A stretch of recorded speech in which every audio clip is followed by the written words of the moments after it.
Welcome to Electric Perspectives, a podcast that explores the innovations and policies shaping the electric power industry and how America's electric companies are delivering the resilient clean energy we need to strengthen America's energy security and power our daily lives. This show is brought to you by EEI, the Edison Electric Institute, which represents all U.S. investor-owned electric companies. I'm your host, Brian Reel. Welcome back to our EEI 2025 Highlight Series, where we feature interviews that were recorded live at our annual Thought Leadership Forum. On this episode, you'll hear from representatives of the companies that won this year's Domestic and International Edison Awards, which are the highest honors in the electric power industry. First, you'll hear from Edison International President and CEO Pedro Pizarro and Southern California Edison Director of Grid Operations Vik Trehan about Edison International and SCE's AWARE system. Then, you'll hear from Fortis Inc's Executive Vice President of Operations and Technology Gary Smith and Wataynikaneyap Power CEO Margaret Kenequanash about the new transmission project that connects 17 rural and remote First Nations communities to the Ontario provincial energy grid. Before we dive in, I want to remind listeners that you can access photos, videos, and recaps from EEI 2025 at electricperspectives.org. And with that, here's Pedro and Vik. Southern California Edison earned this year's Edison Awards for its system that uses AI and machine learning to identify the unique waveforms for different kinds of equipment failures. Congratulations to you both and your entire teams for winning this year's Edison Award. Hey, thanks, Brian. Pedro, can you talk to us a bit more about the project that earned Edison and SCE this honor?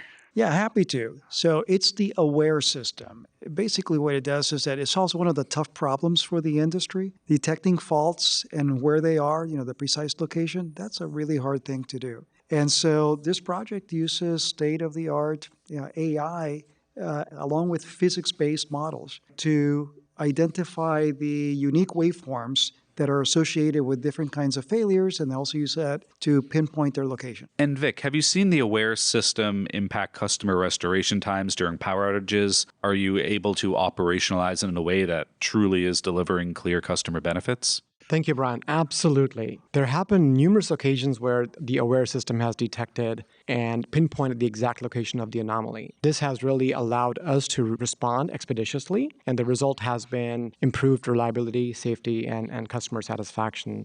Talking from the stats perspective, AWARE basically is tracking close to 300 such events and with more than 90% accuracy. We ran a study on a subset of this information, this data, and found out that on an average, AWARE was saving more than 2 hours of restoration times for across the outages. And Pedro, how does the system fit into SCE's broader vision for a smarter, more resilient grid and, of course, the broader Edison group as well? Brian, this isn't just about detecting the faults that AWARE can detect. This is really about how we across the company, and frankly, all of us across the industry, can use technology to transform the business. I think there's just so much untapped potential on the grid operations side of things, and this is just the beginning. And Vik, I want you to jump in here and tell me if you think I'm getting any of this wrong. But to me, it's not just AWARE. It's what can we do upstream in the planning cycles, all the way through to what can we do in the control room? What can we do in terms of predicting failures? What can we do in terms of helping logistics and moving things faster?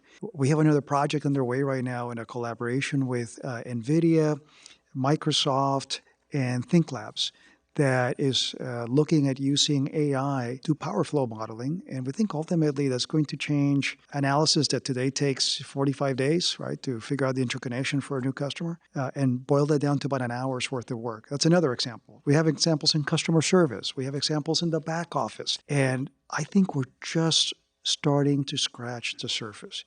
This will be a massive transformation. I don't know, Vik, am I being too optimistic there? Not at all. I mean, that certainly is a vision.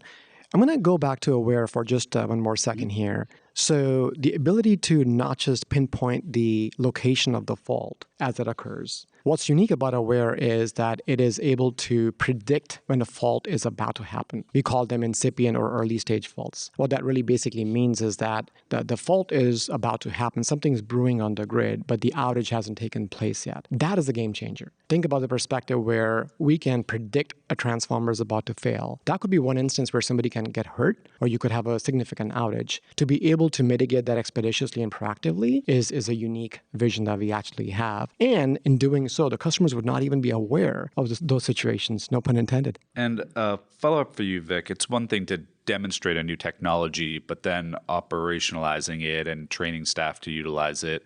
What did that piece of the equation look like? We had several challenges as we envisioned a WARE system. The first was to be able to bring all this information, all this data from these siloed sensors on the grid, whether those are substation assets or grid assets. We had to build newer systems, newer tools, newer dashboards. That itself was a challenge. Those capabilities didn't really exist. Other factor was, to be able to create fault catalogs and train the AI ML models to be able to differentiate between what would be a clear, meaningful signal and eliminate all the noise signals. That was challenging as well. The goal was to basically put together a tool that is reliable with minimal false positives. Think of this innovation as you needed expertise on domain knowledge of power systems engineering, plus you also needed to have experts in the data science field. Those resources are really hard to come by. Yeah, fortunately, we were lucky that our company fully supported us and we were able to bridge those gaps. We put together a cross-organizational team, resources from different areas, and we were able to put together the system. I would say AWARE is a perfect marriage of art and science. And this morning we heard from Maria Pope and Oracle Safra Katz talking about just the mindset of leaning in and utilizing AI tools. As a leader of a large organization, Pedro, how did you work with your leadership to get people on board and comfortable with trying what really are cutting-edge technologies? It's been a journey, and it's a multi-year journey. And I think this goes back to as early as maybe around 2016, probably right after I became CEO, was reading more and more about how technology is moving so quickly. This is machine learning days. This is before people were talking about AI. We had a lot going on at the company, so it was tough to, say we need to add one more ball to juggle. But we added one more ball, and it was to create a center of excellence within the company to help us with the digital transition. Right, so they would call our DPT, Digital and Process Transformation Group. But that group gave us the ability to have in-house skill sets to very quickly deploy, fail fast, right, get to a minimum viable product. And then we had the challenges of the catastrophic wildfires in California. And it turns out that by having had that group, we were able to get immediate payback because we now had that capability and skill in-house to very quickly transform our inspection cycle towards the end of 2018, I think it was. Transform our inspection cycle and deploy an iPad-based solution for hundreds of inspectors who were stepping up our inspections in wildfire-prone areas and doing something like 5 years' worth of inspections in about a 5 or 6 month period. One example very early on.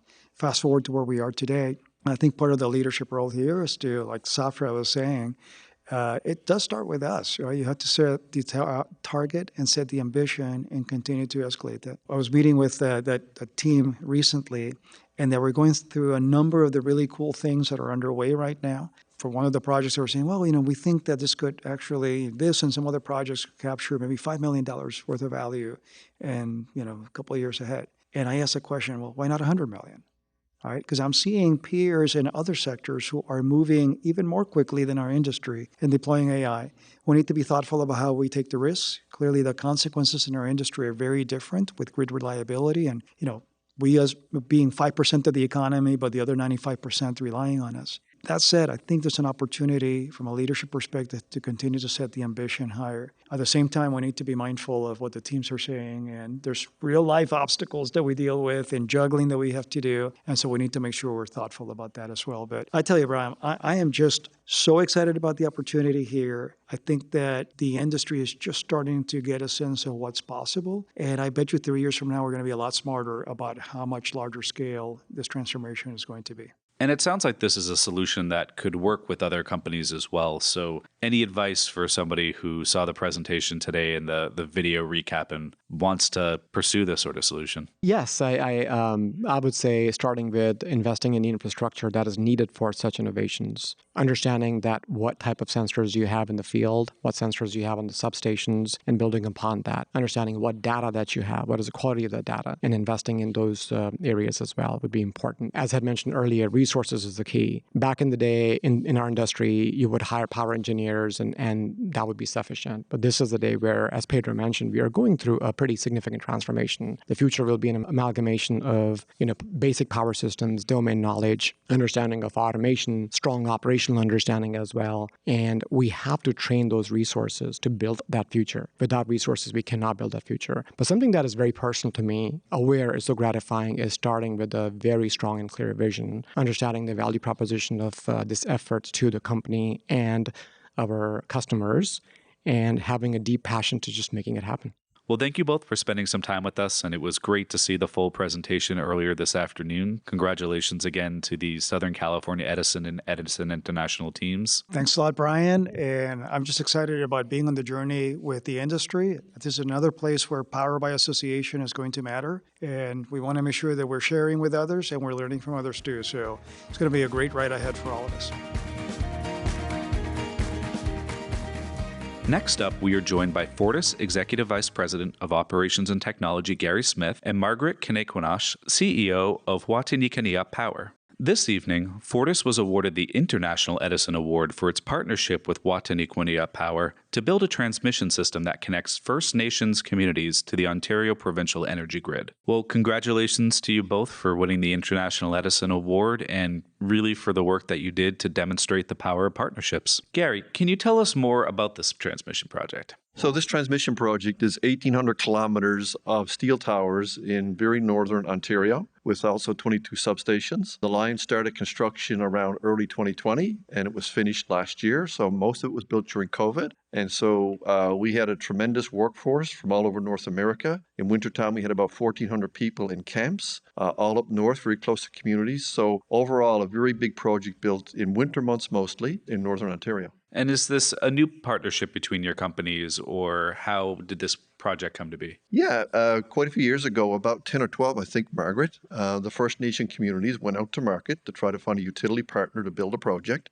And going through a selection process, the First Nations selected Fortis to be their partner. And so it goes back many, many years. And we were delighted to be picked to be their partners, mostly because we shared the same vision as First Nations. They actually created the vision for the project. And we just really thought it was a great vision and something that we wanted to work with. And Margaret, when you were envisioning the project and developing the different proposals, what challenges were First Nation communities looking to solve? I think our First Nations have struggled with diesel generators and essential services for 25 years plus.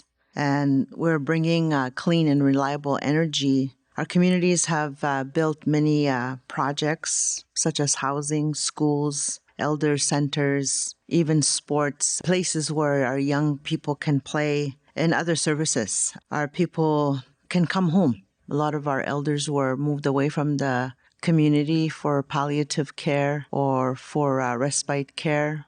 And our children still go out to urban centers for high school. And hopefully in the future, we can build high schools so that our communities and our children can stay home. So it is very life-changing. So in addition to solving for reliable, secure electricity, it comes with really impactful community projects and economic development opportunities. We've been at this for over 34 years, and 18 of that is Wataynikaneyap, and this is a lifetime achievement for our people. And I think the first and foremost important thing that our leaders have talked about is ensuring that we improve the essential services that everyone else so deserves right across the country where we come from. What is our meaningful place within that, and to improve those services that our people require? And talking about meaningful work, I know that companies like Fortis, of course, really are proud of the community impacts that they have. So this seems like it was probably a really rewarding project for you and your team to work with and to partner with Margaret and her team on.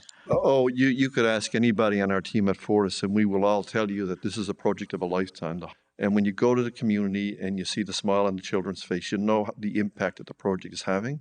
And so right from the beginning, I often say we get in boardrooms, and we've had on any big project, you'll always have things that you got to deal with and wrestle to the ground. But Margaret will always give us the conversation about the vision of the project, the needs in the community, and that trumps everything. that resets everybody back to why we're really in the room and what we need to accomplish. So the impact on our company has been fantastic. You were talking about Margaret setting the vision and how that kind of guides the board discussions. Yeah. So once Margaret sets the vision, like on any big project, you need to have a reset moment when you have some challenges that you're facing. And we've had quite our share of those things building a project during COVID, you can just imagine. But Margaret always takes the time to get the team together to reset us on the vision.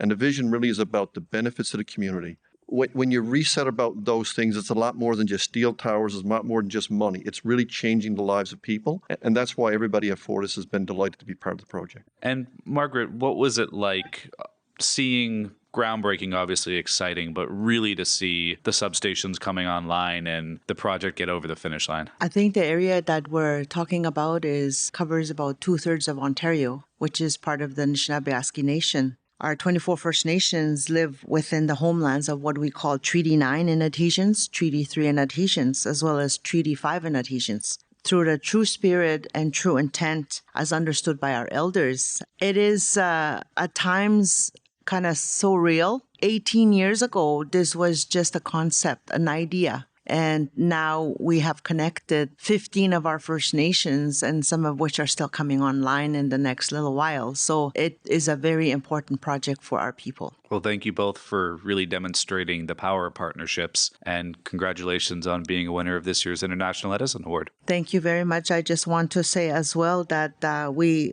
say miigwech, which means thank you in our language, to Edison Electric Institute for recognizing Fortis for their distinguished leadership and partnership with 24 First Nations in Canada, and for supporting to advance the vision of our First Nation on ownership, capacity building, and meaningful participation by bringing reliable energy into our home communities. Miigwech. Happy to have you both here. Thank you. Thank you. That's our show for today. Thank you for listening, and be sure to subscribe on Apple Podcasts, Spotify, Podbean, or wherever you get your podcasts. To learn more about EI's members and the electric power industry, visit our website at electricperspectives.com.